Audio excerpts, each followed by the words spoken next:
Desde los 16 estoy metido en todo este tema de la justicia, de la impartición de justicia. No todo lo que viene con la reforma está bien, pero tampoco todo está mal. Pensar en absolutos es una equivocación. Eso nos lo enseñó el maestro Yoda en Star Wars. Claro.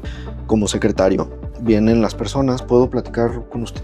Siéntese. Siempre les digo que en este país el deporte número 1 es el chisme. Innegable. Entonces, todos los problemas legales, véalos como si estuviera platicando un chisme.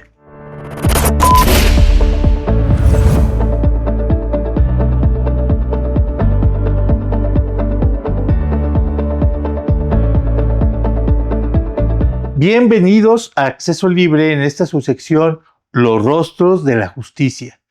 Hoy nos encontramos en el Poder Judicial Federal, aquí en Zapopan, Jalisco, mejor conocido como la Ciudad Judicial. Y nos da muchísimo gusto que hoy nos reciba Rafael Covarrubias, secretario de Juzgado de Distrito. Rafa, si me permites decirte, Rafa, claro, muchas sí. gracias. Gracias. Bienvenido aquí a Los Rostros de la Justicia. Un gusto. Dime, tú llevas muchos años ya dentro de la carrera jurisdiccional, pero antes de todo eso, de todos los años de estudio, fuiste un niño con sueños como todos nosotros. Sí. Y hubo algo que pasó, que no quisiste ser astronauta ni futbolista, sino por todo el contrario, te dio por estudiar leyes. ¿Quién eres? ¿De dónde provienes? ¿Quién te dio tus valores? ¿Quién te crió y cómo creciste? Wow, es una pregunta muy profunda. Vamos a tratar de cubrir todos los aspectos. Fíjate qué curioso que lo mencionas. Desde que yo tenía 5 o 6 años, yo dije que iba a ser abogado y futbolista. Y desde los 5 años empecé a jugar en las escuelas o fuerzas básicas del Club Deportivo Guadalajara, en las Chivas. No hay otro equipo en México. Y no me lesioné la rodilla, como todas las historias. No, llegó un momento en el que ya estaba encaminado a jugar para lo que es tercera división, ya profesional, y se cruzó precisamente ya con mi estadía en la Facultad de Derecho. Entonces, curioso que sí no tuve este sueño de ser torero, astronauta, bombero, no. Yo siempre dije, quiero ser abogado. Quiero ser abogado. En casa tengo mi madre es maestra normalista de primaria, ya jubilada, y mi padre es abogado y también ya jubilado. Entonces tengo esta parte de la crianza muy firme, muy estricta en su momento por mi mamá, que era maestra, y desde muy pequeño empecé con ciertas inquietudes. Desde los 16 años empecé a ir de meritorio a un juzgado de lo familiar en el estado de Jalisco. A la fecha tengo 41 años y desde los 16 estoy metido en todo este tema de la justicia, de la impartición de justicia. Entonces son 25 años, y Pitágoras no me dejará mentir, son 25 años los que tengo dentro del ambiente jurisdiccional. Estuve 2 años de meritorio en un juzgado familiar, quise intentar el litigio del otro lado del escritorio, y mientras estaba en la escuela estuve 1 año en un despacho y no fue lo mío. Yo me siento más cómodo, creo que es un tema vocacional el estar de este lado del escritorio. Entonces fueron 2 años de meritorio en el Foro Común, en un juzgado familiar. Mucho antes Mucho antes de titularme. Mucho antes de titularme. Digo, sí. Entiendo a estas alturas de la conversación que ya no hubo discusión sobre lo que ibas a estudiar y no te veo jugando fútbol. Entonces, entras a la carrera ya con una visión muy clara de lo que querías, Sí. pero ¿sabías dentro de la carrera a qué materia te irías? ¿Cuál fue tu primer amor, de manera, decirlo, para dedicarte? ¿En qué materia te quisiste especializar? Cuando estaba cursando la universidad, y bueno, nomás para acotar esta parte, sí, nunca cambié. Desde primaria, secundaria, prepa, siempre fue, voy a estudiar derecho, voy a estudiar derecho, voy a estudiar derecho. Incluso me tocaron regaños por parte de mis padres por haber tenido 1 o 2 extraordinarios de álgebra en la prepa. Y me llamaron la atención. ¿Cómo es posible? No puedes ir extraordinario en matemáticas. Y yo siempre decía, yo voy a estudiar derecho. A mí las ecuaciones de segundo grado y la trigonometría no me interesan.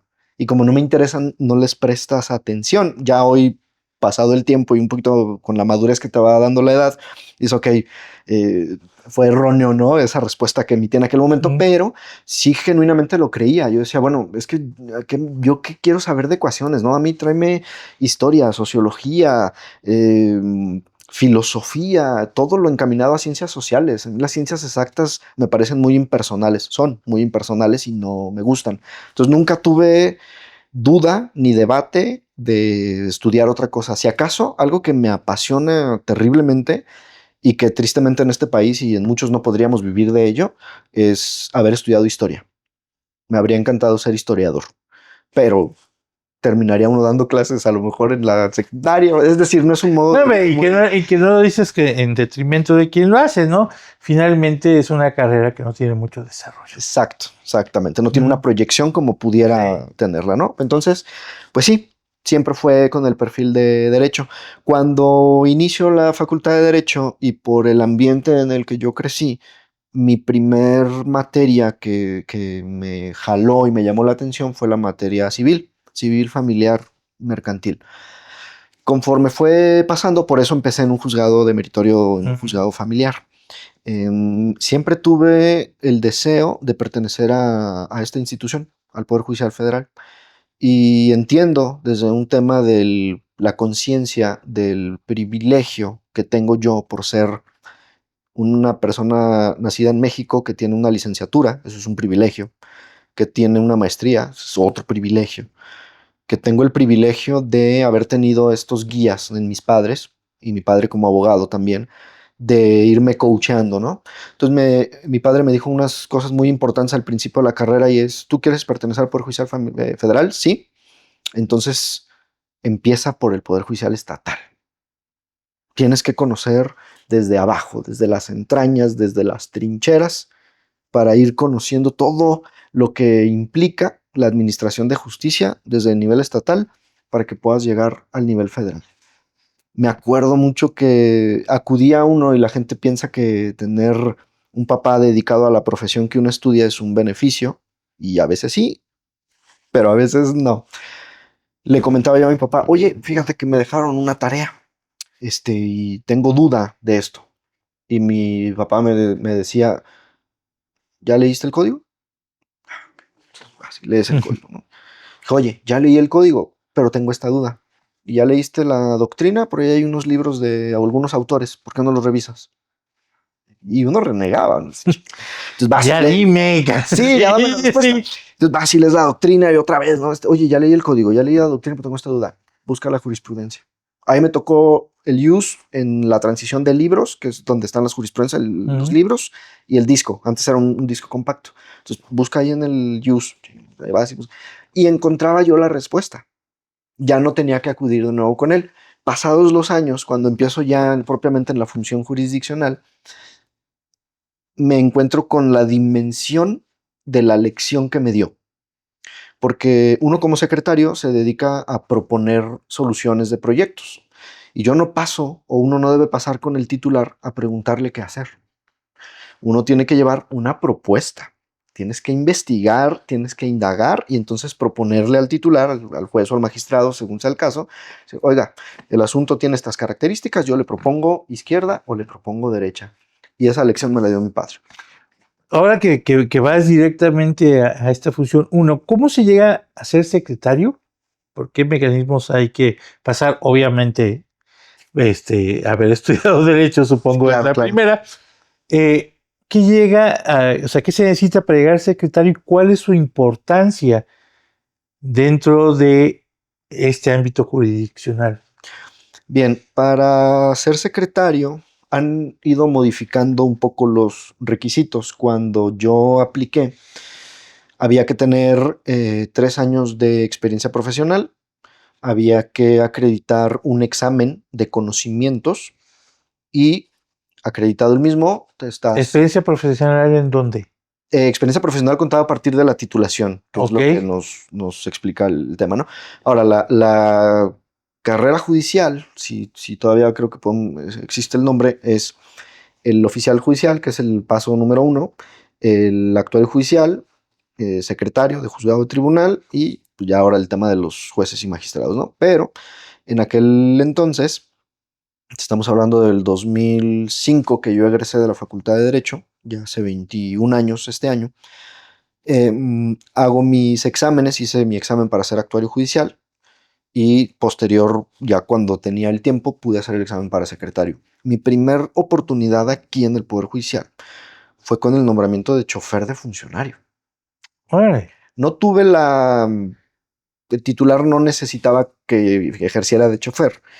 Me tocó hacer otras funciones dentro del juzgado, pero mi primer nombramiento fue de Pero es chofer de una funcionario. práctica que se usa de hecho en el Poder Judicial Federal.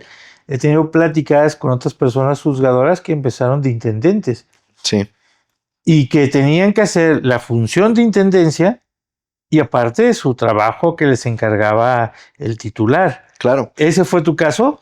No tuve literalmente que Mm. hacer nada de chofer. Tuve la fortuna que el señor juez que me dio la oportunidad me dijo, tú dedicado al tema jurídico, ¿no? Entonces, aunque tenía el nombramiento de chofer, pues sí ya empezaba a hacer funciones más de oficial. Entonces tuve nombramiento de chofer, de funcionario, de oficial judicial. Posterior fui actuario judicial y a partir del 2011 soy y he estado de secretario. He sido secretario de juzgado de distrito, secretario de tribunal colegiado, secretario en funciones de juez de distrito y secretario encargado del despacho en un juzgado de distrito. Tengo prácticamente 15 años de ya como secretario. Entonces, después de toda esta carrera, digo que la empezaste desde los 16 años, todo este recorrido y tú tienes ya una visión, tienes un camino, un objetivo, te dicen, oye, fíjate que ya no es así el camino, ahora va a ser otro. ¿Cómo viste tú este cambio, la reforma judicial? ¿Lo viste como algo que te jugó en contra o que era una oportunidad de ir hacia donde querías ir? Yo creo que fue algo que cambió el sistema por completo. Y lo dije en su momento en algunos podcasts, entrevistas, foros, etcétera, en los que me tocó participar porque fui candidato en la elección pasada. Es no todo lo que se hacía está mal, ni todo lo que se hace está bien. No todo lo que sucedía antes de la reforma estaba mal, pero tampoco todo estaba bien. No todo lo que viene con la reforma está bien, pero tampoco todo está mal. Pensar en absolutos es una equivocación. Eso nos lo enseñó el maestro Yoda en Star Wars. Claro, Pensar en absolutos es de un Sith, te lleva al lado oscuro. al lado oscuro. Entonces, no podemos defender a ultranza lo que se hacía antes de la reforma porque había cosas que se podían perfeccionar. Y la reforma tampoco es perfecta porque tiene cosas que mejorar. Bajo esa perspectiva, todo es una oportunidad. Todo es un área que puedes aprovechar o desaprovechar. Entonces, ya la reforma consumada se había debatido, peleado, combatido a través de instrumentos legales y en noviembre del 2024, si mal no recuerdo, con la resolución de la Corte se acabó una gran batalla que se había dado respecto del tema de la reforma. Consumada la reforma, cambiadas las reglas, no hay otra manera de acceder a ser titular. Desde que yo decidí de niño ser abogado y trabajar en esta institución, una de mis metas siempre ha sido ser titular. Cuando había el tema de los concursos para la elección de jueces y magistrados, no tuve la oportunidad yo de participar por temas personales y familiares, ¿no? Yo me debatí mucho entre concursar o no, porque las adscripciones, cuando es por concurso, eran en cualquier estado de la Sí, República. se la pasan paseando por toda la República Así es. Mexicana. Entonces, en el balance era, bueno, me tengo que ir, dejo a mi familia, tengo 2 hijas, las dejo, me voy, bla, bla, bla. No estaba yo muy claro en poder hacerlo por ellas, por no tratar de dejar el tema familiar. El área de oportunidad con la reforma es, bueno, ahora la elección dice que tú puedes aspirar al cargo dentro del circuito en el que estás. Eso es una oportunidad. No tienes Claro. que salir necesariamente. Entonces, con las credenciales que tengo, la preparación, los años de experiencia, pues hice los trámites correspondientes y me tocó ser y fui candidato, estuve en la boleta. Evidentemente no obtuvimos el resultado deseado, pero fue una excelente experiencia, tampoco nos fue muy mal, estuvimos dentro de los 3 primeros lugares del distrito en el que estuve y seguimos con la intención de poder alcanzar. Siempre manifesté y manifiesto que México, el Poder Judicial necesitaba una reforma, sí. Esta reforma que se hizo, creo que no. Habrá que ver. Se acaba de enterar uno de una reforma que están presentando precisamente para ajustar ciertos temas de la reforma. A ver si esto mejora, perfecciona Pero independientemente de las formas, de la estructura de la actual reforma, a ti como persona que vive dentro del mundo jurisdiccional, ¿qué te dejó de experiencia ir a campaña? Porque normalmente en la facultad no te enseñan propuestas uno, debate dos. O sea, ¿cuál fue la experiencia tuya en la campaña? La experiencia en campaña fue muy enriquecedora por algo que creo que es uno de los grandes problemas y fue uno de los grandes pecados de esta institución y de los que la conformamos. En palabras de unos alumnos, porque tengo 16 años dando clases en facultades públicas y privadas en el estado de Jalisco, los alumnos me decían, profe, es que ustedes se creen los dioses del Olimpo. Están allá, en su oficina, en una ciudad judicial muy bonita, les pagan mucho, no saben la realidad de lo que sucede en la calle. Y sí, absolutamente. Esta área que generó de oportunidad y lo que me dejó a mí la campaña, que me tocó acudir a más de 30 municipios del estado de Jalisco, en una zona que se llaman los Altos de Jalisco, que aprendí que la gente no sabe qué es un oficial judicial, la gente no tiene idea quién es un magistrado, qué es un magistrado, qué hace un magistrado, cómo se come un magistrado, qué hace un juez de Pero distrito. ¿por qué les debería de importar? Dímelo. Y ahí es donde, ahí voy. ¿Y por qué les debería importar? Y es justo la lección que aprendí, porque yo me dediqué a ir de persona en persona, de lugar en lugar, plaza en plaza, negocio en negocio, saludando gente y platicándoles quién es Rafa. Y lo más importante, yo no les decía literal, yo te puedo platicar que tengo una licenciatura, que tengo una maestría, que tengo más de 20 años de experiencia profesional, que tengo 15 años de secretario, que he sido secretario en cargo del despacho, que he sido secretario. Eso es irrelevante mientras yo no te pueda explicar a ti para qué te sirvo, para qué te soy útil, mientras yo no me pueda comunicar contigo, porque yo no vengo a hablarte a ti de los requisitos sine qua non de la acción constitucional para la procedencia ante los actos de autoridad. No, necesito comunicar y conectar contigo, con la gente. Y dice alguien que si eres experto en un tema, se lo puedes explicar a un niño de 5 años. Entonces, si nos creemos, y a lo mejor efectivamente somos muy buenos en lo que hacemos, pues no tendríamos problema en bajar el nivel, bajar no nivel en cuanto a un tema clasista, Claro, sí. sino bajar la conversación y poder platicar con cualquier persona y decirle, mira, tu asunto no se va a poder porque no tenemos las pruebas suficientes para que esto sea como tú me dices, pero se puede hacer esto, por esto, por esto, por esto.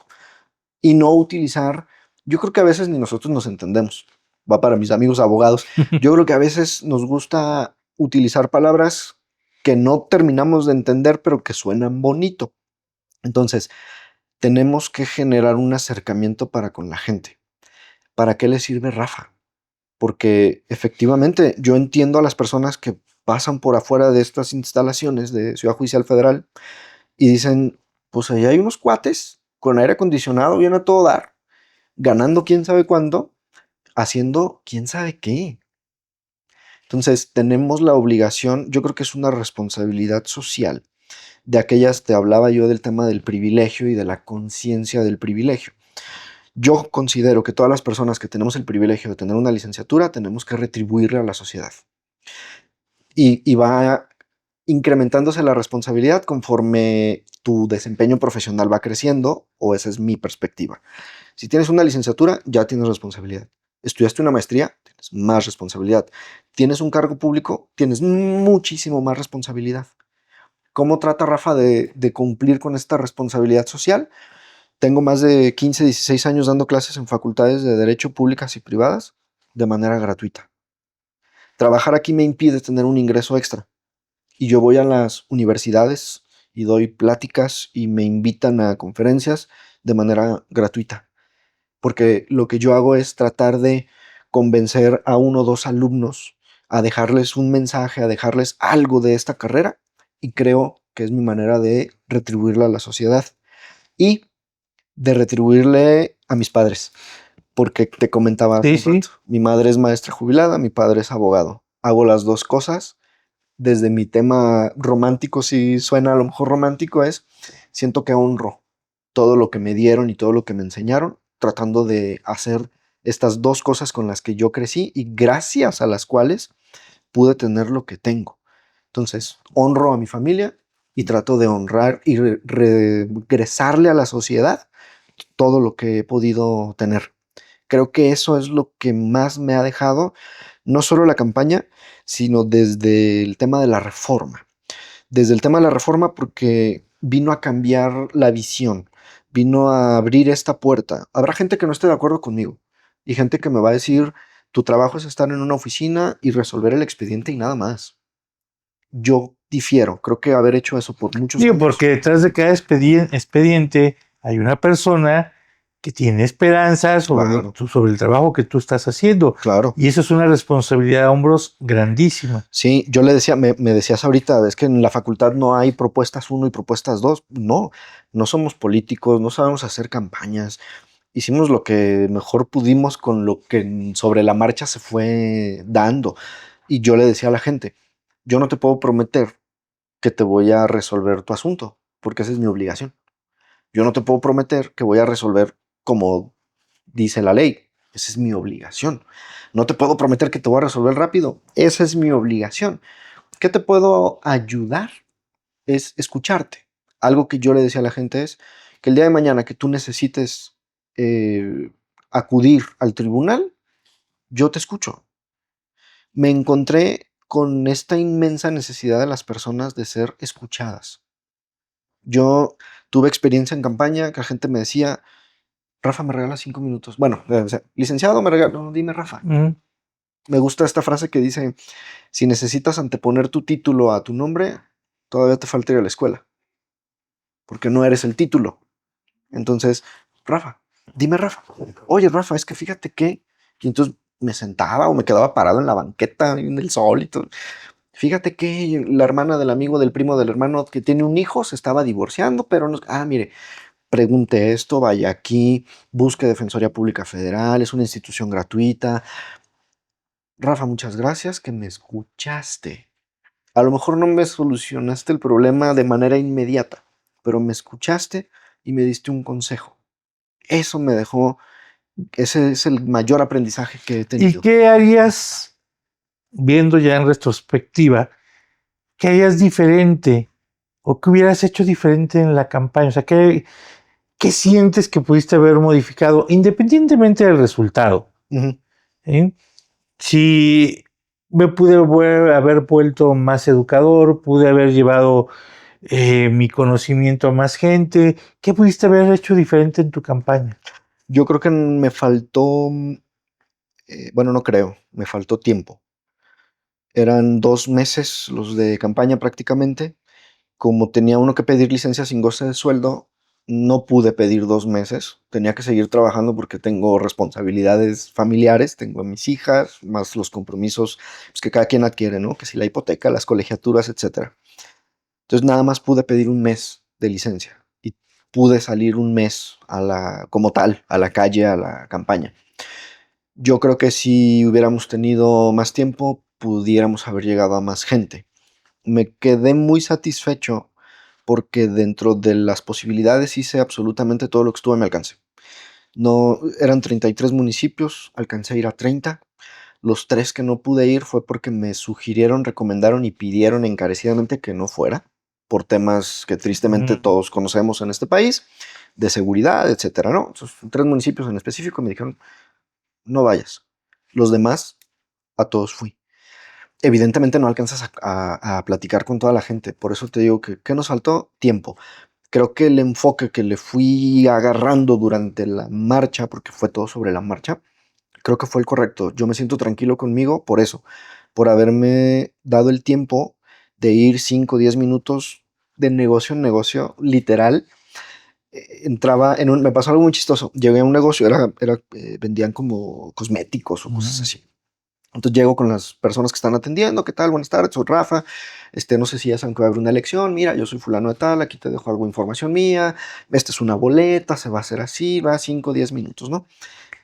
Me dijeron que estaba loco. Yo creo que sí estoy, pero me dijeron que estaba loco porque yo dejé mi número personal.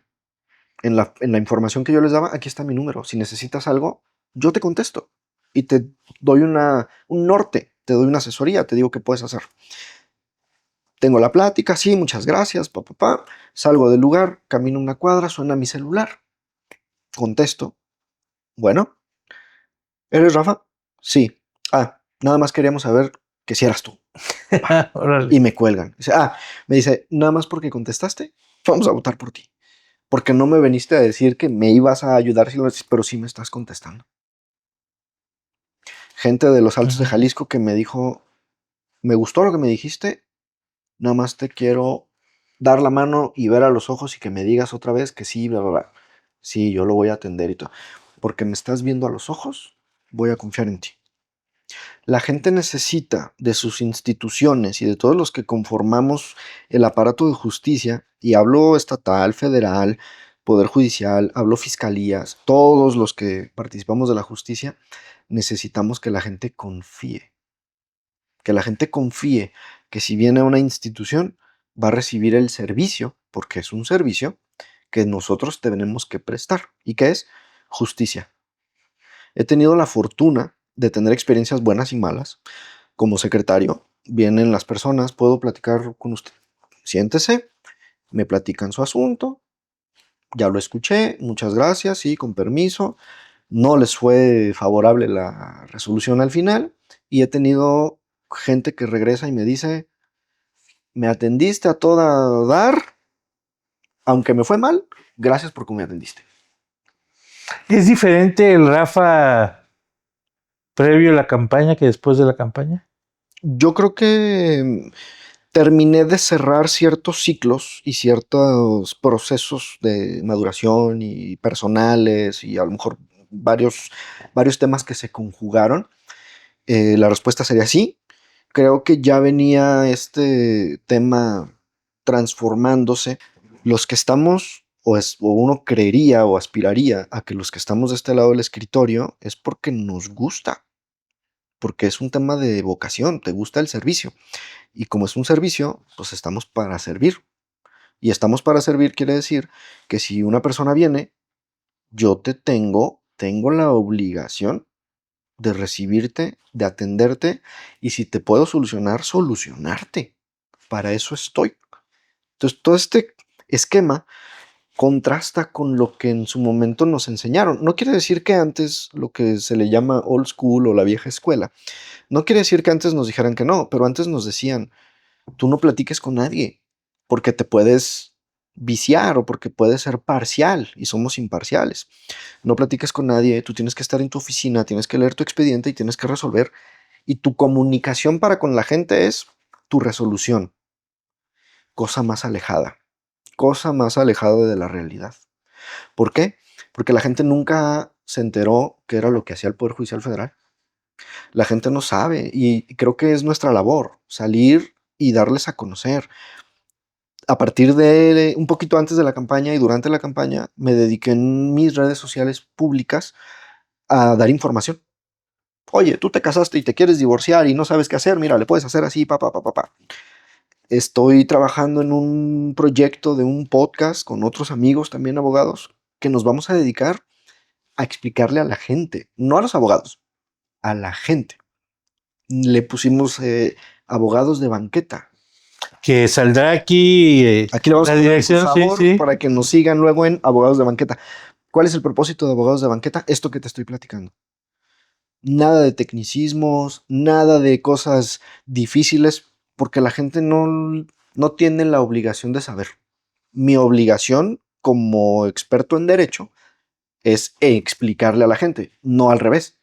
Yo como experto de algo no le puedo pedir a la gente que se sume al conocimiento que uno ya tiene. Es al revés, yo se lo tengo que acercar. Cuando uno va con el médico, dice, usted tiene una cefalea derivada de un traumatismo cráneoencefálico. Doctor, ¿te duele la cabeza porque te pegaste? Ah, mire, qué diferencia. Le vamos a dar un ácido acetil salicílico. No, una aspirina. Es igual en derecho. ¿Para qué le digo yo a una persona, tienes un traumatismo cráneoencefálico derivado de una hematoma? No, a mí dime qué es lo que es. Tú ya lo sabes técnicamente, tradúcemelo. Porque aparte como ciudadanos nos eximimos de la responsabilidad depositando la confianza en un abogado. Y un abogado es una persona completamente que se puede equivocar, que no puede estar bien preparada. Decimos, no, es que es el mismo que yo vaya como médico y opere. Para eso tengo un médico, para eso tengo un abogado.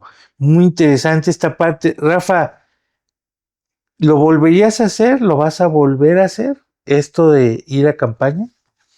Sí lo voy a intentar porque en un tema muy personal, Rafa se lo debe a Rafa. Toda la preparación, todo el tiempo, todo el esfuerzo siempre fue con miras a poder ocupar un espacio en el que pueda yo servir a la gente. Desde donde estoy lo puedo hacer, pero creo que el rango de alcance que puedo obtener a través de un cargo como juez o magistrado es más amplio y mi interés último es poder servir. Creo que la plataforma lo permite y desde los 16 años y antes, y hablo de los 16 que fue cuando empecé a ir de meritorio y las copias y todo, ¿no?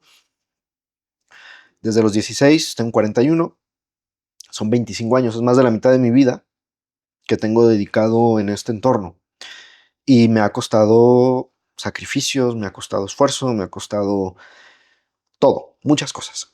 Y en ese afán de poderme preparar más, de poder dar un mejor servicio, de poder estudiar más para poder transmitir ese conocimiento, por eso Rafa se lo debe a Rafa. Y con las nuevas condiciones generadas a partir de la reforma, si no es en la siguiente elección, son 8 años de seguir en el cargo en el que estoy. Y personalmente no me veo tanto tiempo estando en el cargo en el que estoy. No porque no me guste o no porque no lo disfrute, sino por un tema Hay una necesidad humana de crecer. de crecimiento, Sí. exactamente. Ahora, en esta trayectoria tan larga que tienes, con todas estas experiencias, si pudieras resumirlo en un consejo para la gente que nos está viendo cuando se meta en un problema jurisdiccional, ¿cuál sería? Cuando usted tenga un problema jurisdiccional, un problema legal y necesite de un abogado, tiene que ir como cuando va con el sacerdote, si es su creencia, o cuando va con el médico. Número 1, se tiene que confesar. Tienes que platicar el problema. Siempre, perdón, siempre les digo que en este país el deporte número 1 es el chisme. Innegable. Entonces, todos los problemas legales, véalos como si estuviera platicando un chisme. Entonces, usted va a ir con su abogado de confianza. Si tiene para pagar, pague uno. Si no, hay institutos gratuitos que le dan asesoría y atención profesional. Vaya y cuente todo el chisme, porque muchos asuntos que me ha tocado conocer a lo largo del tiempo no contaron las cosas como realmente sucedieron y eso sí tiene afectación en el resultado. Entonces, así como usted Cuente el chisme, pero cuente la verdad con el chisme. Claro. Sí. Sí, así como nos encanta ver a Pati Chapoy, etcétera, así haga usted, vaya con su abogado y cuéntele como si fuera Pati Chapoy, con pelos y señales, toda la historia, para que el abogado le pueda brindar esa asesoría y esa defensa o pretensión que necesita de una manera puntual. Ese sería mi consejo. Usted no es abogado, no es experto en derecho, necesita algo, vaya y cuente las cosas como son, completas. Ya a partir de ahí vendrá la solución o la no solución. Muchísimas gracias, Rafael. Nos has dejado muchísimas enseñanzas y yo creo que te va a ir muy bien porque ese afán de servicio, el servir a la gente, siempre nos lleva más adelante de lo que queremos. Muchas gracias. Muchas gracias. Gracias, amigos. Amigos de Acceso Libre, de la sección de los rostros de la justicia, nos vemos el próximo domingo con otro episodio. Denos like, vamos a poner aquí también las redes sociales de Rafa y del podcast para que nos sigan. Y regálenos ese like. Muchísimas gracias, pórtese bien. Hasta la próxima.